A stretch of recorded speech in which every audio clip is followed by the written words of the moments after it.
জামাইয়ের সাথে একটু চালাকি করি, কারণ কি জানেন, 2 রকমের মাছ এক তরকারিতে রান্না করে, তরকারিগুলো আলাদা আলাদা বেড়ে নিই, কিন্তু জামাই জানেও না আমি কীভাবে কী করি। তো এই ভিডিওটা আপনাদের সাথে শেয়ার করবো। আসসালামু আলাইকুম। তো এই দেখেন সকাল সকাল আমি আজকে একটু রুমটা ঝাড়াঝাড়ি করতেছিলাম, গুছিয়ে টুচাই সুন্দর করে। গ্রামে থেকে আসছি, একটু মাকড়সা দেখা গেছে, রোজার ভিতরে ঝাড়ছি, তারপর দেখা যায় একটু মাকড়সা।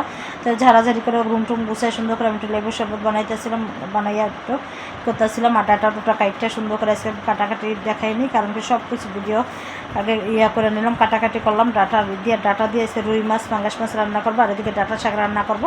তো ডাটার সাথে কিছু শাক ছিলাম আজকে ফালাইনি, তো আজকে একটা মজাদার একটা শাক রান্না করবো। এই শাকটা আমি সুন্দর করে বাইসে কুচকুচি করে কাটে নিছি। তো ধুইয়া সুন্দর করে পেঁয়াজ মরিচ দিয়ে দিলাম সুন্দর করে। আর এদিকে পাঙ্গাস মাছ আর রুই মাছ রান্না করবো। তো এইগুলো মাছ এবার লবণ ভিজে নিলাম। তো এদিকে আমার শাকটা কম হয়ে গেছে, এখন আমি বাগা দিয়ে দেবো। তো আগে মাছগুলো আমি ভেজে নিই। ফার্স্টে আবার ছেলের জন্য একটু চিকেন ভাজতেছিলাম, আলু ভাজতেছিলাম। তো এগুলো আবার ছেলেকে দিব। আর এদিকে আমি পাঙ্গাস মাছ ভাজতেছিলাম, আর টাস করে ফুটতেছিল। তো আজকে 3টা মাথা রান্না করবো আর মাছ রান্না করবো। তো আমি কিসের জন্য রান্না করি, জামাইয়ের সাথে চালাকি করি, কারণ আমার জামাই পাঙ্গাস মাছ খায় না। মানে আমার অনেক প্রিয় একটা মাছ, আর আমার জামাইয়ের জন্য যে রুই মাছ আর 3 টুকরা মাছ রান্না করতেছিলাম। তো এই জন্য জামাই এক তরকারি ভেতরে দিয়ে রান্না করি, কিন্তু জানে না জামাই হুড়ু খায়, কিন্তু ঝোল খায়, কিন্তু মাছ খায় না। তা যাই হোক, একটু চালাকি করে এটা আমার জামাইকে আমি জানাই না, কারণ এক তরকারির ভেতরে 2টা দিয়ে মানে রান্নার পরে আলাদা করে বাইরে করে আলাদা করে রান্না করছি। এই জন্য আমি বলছিলাম ভিডিওতে জামাইয়ের সাথে একটু চালাকি করি। তো এই দেখেন মাছগুলো সুন্দর করে একটু ভেজে নিলাম, বড় বড় মাথাগুলো ছিল, তো পুরো কড়াই এবং বেড়ে গেছে। তো এদিকে মাছগুলো আমি সুন্দর করে ভাজে নিচ্ছি, আর এই ভাজা তেলটার ভিতরে আমি শাকটা বাগা দিয়ে নিলাম। এই শাকটা এখন এইভাবে আমি রান্না করি। ডাটা শাকটা যদি একটু নরম লাগে আমার কাছে, তো একটু ছোটো একটা আলু দিয়ে সুন্দর করে বেশি করে মরিচ দিয়ে ভাজি করলে আমার কাছে ভালোই লাগে। দেখেন কত সুন্দর একটা কালার আসছে, কত লোভনীয় হয়েছে, সবুজ একটা কালার আসছে। মানে এরকম করে শাক রান্না করা ভালোই লাগে, আর তাও তো বড়ো ডাটা শাক। তো যাই হোক, এদিকে আমি তরকারিটা বসা দেবো।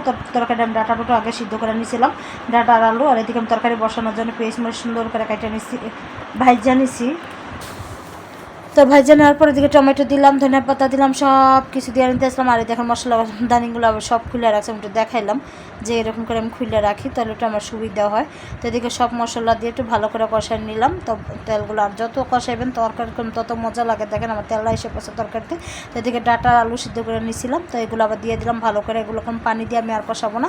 তো যাই হোক, এইভাবে ভাজা করবো মশলার ভিতর, ভাজা করে পানি দিয়ে দেবো। আর এদিকে দেখেন কত চালাকি কথা আছে, পাঙ্গাস আর রুই কলম একসাথে রান্না করি, কিন্তু আমার জামাই জানেও না আমি যে কী চালাকের চালাক, মানে আমি আসলে অনেক চালাক। তো এদিকে দেখেন মাছগুলো তরকারি প্রায় হয়ে গেছে, আর এখন আমি ধনিয়া পাতা দিয়ে দিব।